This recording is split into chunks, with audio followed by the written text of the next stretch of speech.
Agora vamos entrar na nossa física moderna. Vamos trazer uma pequena. No formato, eu vou falar mais sobre isso, bem mais sobre isso, com os cálculos, etc. Mas aqui eu vou dar uma pequena introdução. Vamos entrar na nossa física moderna, ver o que Einstein, Newton e Maxwell, esses três, falaram sobre o éter. Será que ele existe ou não existe? Qual é o problema de Einstein? Que ele discutiu com Newton e foi defender Maxwell. O que Newton não entendeu, Einstein entendeu. Qual é a explicação? Isso é difícil de saber, só quem estuda na faculdade de física sabe. Eu tenho um primo que passou para mim muito, ele estudou física, etc. Ele passou para mim muitas, não hoje, faz tempo. Passou para mim muitos conteúdos sobre o assunto. Isso, a contração do espaço-tempo, certo? Quanto maior a gravidade, mais ele contrai, mais ele bate no espaço-tempo, que faz ele ficar para baixo. Isso é a força da gravidade, a força do tempo. Por isso, em um planeta você pode ter 85 anos, e a mesma pessoa, e o irmão gêmeo dele aqui no planeta Terra pode ter muito menos, muito mais do que a idade dele, certo? Porque o tempo lá passa por causa da gravidade, passa mais devagar. Aqui passa mais rápido. Vamos ver o que eles falaram. Albert Einstein, teoria da relatividade restrita. Certo? Em 1905 ele escreveu essa teoria da relatividade restrita. Lá ele escreveu contra o éter. Né? Ele disse que o éter não tem lugar na física. Porque às vezes a física ela se dá muito bem essa linguagem dele. Ele também fala aqui contra Maxwell. Né? Ele fala que a eletrodinâmica de Maxwell não dá para entender direito por causa etc. Ele traz umas coisas de radiação, etc. Dos eletromagnetismos. Não é o nosso assunto agora. Eu escrevi aqui, mas pode falar, tá, Marco? Eu vou rapidinho aqui. Pode continuar, tá? É questão de 1 minuto, eu já retorno aqui na imagem. Ah, perfeito. Eu preciso verificar uma questão aqui. Perfeito. Então, Albert Einstein escreveu lá contra Maxwell, contra o eletromagnetismo dele. Ele fala que, na verdade, em resumo, ele fala que o ímã e os dois ímãs, eles não fazem um fio de eletricidade e um ímã. O ímã não faz um campo magnético para o fio de eletricidade e aí o fio de eletricidade solta a eletricidade. Os dois juntos formam um corpo magnético. Isso que Einstein diz contra Maxwell, etc. Não é nosso assunto agora, no formato eu vou falar sobre isso. Agora, aqui ele diz, na verdade, a física moderna, as leis da física não precisam de um éter. Porque o espaço vazio dá para entender muito bem. Com o espaço vazio, dá para entender muito bem o espaço. Dá para entender a gravidade, dá para entender o eletromagnetismo de Maxwell, dá para entender tudo isso. Então, literalmente, Einstein negou o que todos os estudiosos do mundo inteiro falaram que existe. Ele negou o éter completamente. O problema é que em uma palestra que ele deu em 1920, muitos anos depois, ele voltou a acreditar no éter. Ele falou lá, aqui tem tudo escrito, certo? No formato a gente vai falar muito sobre isso, como já falei. Ele diz lá que o éter é impossível não existir o éter, ou aitir, né, em grego. É impossível não existir o éter na física moderna. Porque nada poderia se mexer, nada poderia andar sem ter um éter. Mas ele não é aquele éter espiritual como da filosofia da Idade Média, assim diz o Einstein. Mas sim um éter mecânico, aquele éter que é somente o que passa a luz, o que faz a gravidade no espaço, faz o espaço-tempo existir. É uma matéria que não é matéria, uma matéria mais espiritual. Ou como a Platão disse, os nus, certo? O Einstein só está reescrevendo o que já estava escrito. Mas não vamos entrar nisso agora. Maxwell, Newton, ele descreveu que o mundo se sustenta por forças gravitacionais. Como que nenhuma estrela, só lembrando que Newton não acreditava que as estrelas são materiais, certo? Newton acreditava, eu tenho muito no formato, eu vou falar também sobre isso, qual era a ideia de Newton sobre a cosmologia. Newton sim acreditava que tudo era espiritual, era feito de éter, etc. Então ele diz assim, como que o mundo não é destruído? Como que tudo continua sempre no mesmo lugar? A gente olha para cima, as estrelas estão no mesmo lugar. Tudo está sempre andando como corretamente. O que faz isso acontecer? Diz Newton, forças gravitacionais. A força gravitacional sempre puxa as coisas para baixo. Sempre faz aquela força entre duas estrelas, dois planetas, que eles não se colidem, sempre estão olhando um para o outro, girando ao mesmo tempo. Maxwell foi contra o que Newton escreveu. Por quê? Não por causa disso. Newton escreveu que a luz ela tem uma velocidade. Como parece do Einstein um pouquinho. Como que a gente... Vou explicar exatamente. A luz tem uma velocidade. Quanto mais rápido você anda, um avião, quanto mais rápido ele anda, a velocidade, a luz também muda a sua velocidade. Ou seja, a luz não é uma velocidade absoluta. Desculpa, a luz, exatamente, não é uma velocidade absoluta, mas sim relativa. Disse o Maxwell, exatamente isso. Esse é um exemplo. Os três olham pela janela. Lá uma estrela pisca. A luz que chega até eles percorreu anos-luz, obedecendo às equações de Maxwell. Movendo-se na geometria de Einstein, sendo sentida como força por Newton. Ou seja, ele falou que é tudo força gravitacional. Maxwell disse força magnética. Não é força gravitacional, é magnética, magnitude. Não é... Eles estão percorrendo anos-luz. Ou seja, a luz é uma coisa absoluta para Maxwell. O que muda é o campo magnético. Os campos magnéticos fazem as gravidades mudar e o mundo se conectar e viver como ele existe. Diferente, Newton disse a gravidade. E a luz não é, dependendo da gravidade, muda a velocidade dela. Maxwell discute com ele e fala, não, a luz sempre tem a mesma velocidade. Mas o que muda é o nosso campo magnético. O campo magnético muda. A luz nunca muda.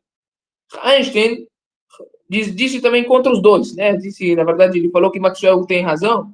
Ele falou, na verdade, então vamos inventar uma nova teoria. Vamos inventar o espaço-tempo. Não existe mais campo magnético, não existe mais gravidade, existe espaço-tempo.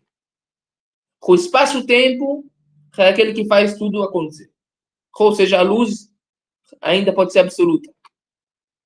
Mas o espaço-tempo faz ela mudar. Ou seja, ele ajudou um pouco o Maxwell. Ele falou, Maxwell, não entendi sua conta, mas eu vou tentar te ajudar. E ele discute com o Newton. Por isso isso aqui, eu fiz isso aqui uma historinha pequenininha, né? Como para criança. Como a estrela pisca. A luz que chega até eles percorreu anos-luz, obedecendo as equações de Maxwell. Movendo-se na geometria de Einstein, que é espaço-tempo, geometria, sendo sentida como força gravitacional por Newton. Essa, na verdade, é uma discussão entre os três. Quando eu li sobre isso, primeira vez, eu não consegui entender a diferença dos três. Os três estão falando a mesma coisa, tem uma linguagem diferente. Não dá para entender o que os três estão discutindo. Um fala que é gravidade, outro fala que é campo magnético. É tudo a mesma coisa. Vamos explicar por que é a mesma coisa. O mais interessante ainda é que uma pessoa pode escrever em 1905 que o éter não existe, e não precisa dele na física. Não é que ele disse que não existe. Se ele falar assim, eu acho que não existe, tudo bem. Ele fala, a física não precisa do éter. Agora, no 1920, ele volta a falar numa palestra grande que ele deu, em Leiden, acho. Ele falou uma palestra, ele disse lá que o éter, sim, é o básico. Se não tem o éter, não tem física. Qual é o problema aqui? O que aconteceu? Nós vamos entender agora o que, na verdade, está escrito sobre os três, sobre a opinião dos três, sobre campos magnéticos, sobre gravidade e sobre espaço-tempo nos livros antigos. Onde está escrito sobre isso nos livros antigos? Como dá para entender isso exatamente? As minhas fontes serão livro Vaimanika Shastra, indiano, capítulo 1, capítulo 7, capítulo 20 e capítulo 22. Esses são as minhas fontes dali. Rig Veda, certo? Strava Veda, Samaran, tá um pouco difícil falar os nomes, Samarangonya, Sudradhara, Surya Siddhanta, entre outros livros que eu trouxe aqui. Esses são todos os livros que eu vou trazer como fonte para o que eu vou falar agora. Para quem não sabe, Surya Siddhanta é um livro de astronomia antiga, muitos anos atrás foi escrito por... Se vocês vão ler esses livros, ele fala sobre espaço-tempo, o livro inteiro, mais ou menos. É como Einstein no passado. Pode ser que ele era a reencarnação. O Einstein é a encarnação desse homem. Newton, vamos encontrar Newton dentro dos livros indianos, do conceito do Akasha. Vaimanika Shastra, capítulo 1. Os Vimanas movem-se por ação de forças aplicadas à base dos 5 tipos de ventos e o calor solar, contraídos por calor magnéticos sutis. Vento seria o quê? Direção. Seria impulso. Certo? Os ventos impulsionam. Calor significa energia. Magnetismo, o que significa? Breque e aceleração. Magnetismo, 2 ímãs se chocando ou se separando, faz o breque e aceleração. Ou seja, já disse sobre as forças gravitacionais, forças newtonianas. Impulso, ventos, impulso. Calor, energia. Cubos magnéticos, força direcional, breque e aceleração. Ou seja, tudo está entendido. Rigveda, também lá está escrito, capítulo 10, versículo 49. Indra manda os corpos empurra os corpos pelo céu com velocidade, cada qual com sua própria força. Ou seja, cada um das estrelas tem sua própria força, nada a ver uma com a outra. E tem mais uma passagem lá no Vaimanika Shastra que é interessante, não escrevi aqui, mas agora lembrei. Relata que os vimanos podem cair. Tivemos um acontecimento faz umas 2 semanas atrás. No final, esse acontecimento não ficou nada famoso por causa da guerra do Iraque com Israel. Mas tivemos um acontecimento muito interessante. Um avião na Índia caiu. Ele só levantou e já caiu. Eu não sei por que aconteceu isso, mas pode ser muitos motivos, né? Pode ser falhas, etc. E até tem um vídeo, etc. Mas no Vaimanika Shastra fala um dos motivos que um avião cai. Um Vimana, né? Um Vimana cai. O Vimana cai também por ele ter um problema com as estrelas. Às vezes tem 2 estrelas que se chocam, que se aproximam muito demais, eles se aproximam demais lá no espaço sideral. Isso faz uma força akáshica muito forte, que quando ela aparece no céu, as forças akásicas são bem mais fortes lá em cima do que aqui no chão, certo? Quando ela chega lá no céu, ela acaba derrubando o avião, de tão forte que ela é. Acontece isso, é um dos milhões de motivos para um avião cair. Certo? Essa foto que o Márcio colocou agora, faz meio minuto, era a foto qual é o nome dele? Do autor do Vaimanika Shastra.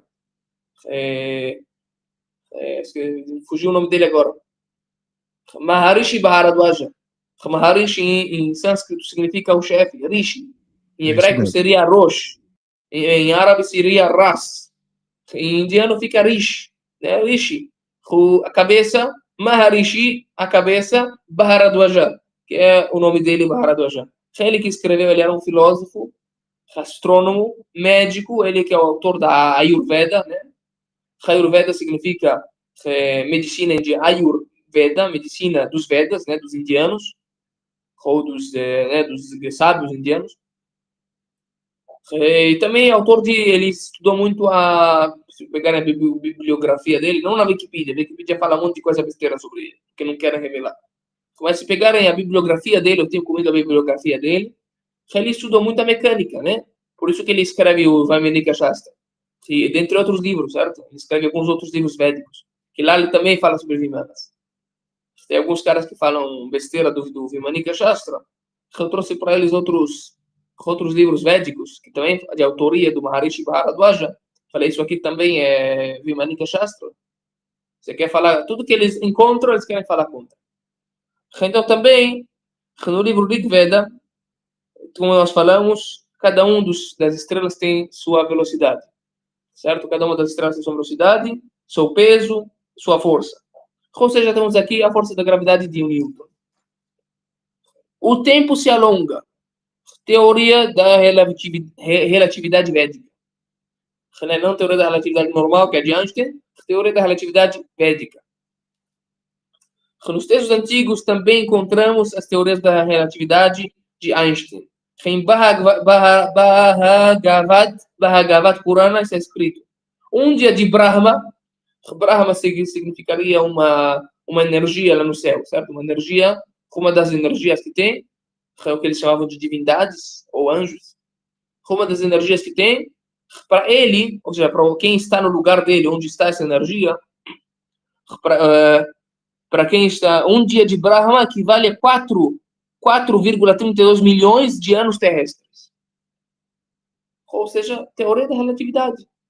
Se você viaja para um planeta distante, tudo vai poder mudar a sua idade, seu modo vivente. Você pode voltar para a Terra, já vai ter passado milhões de anos.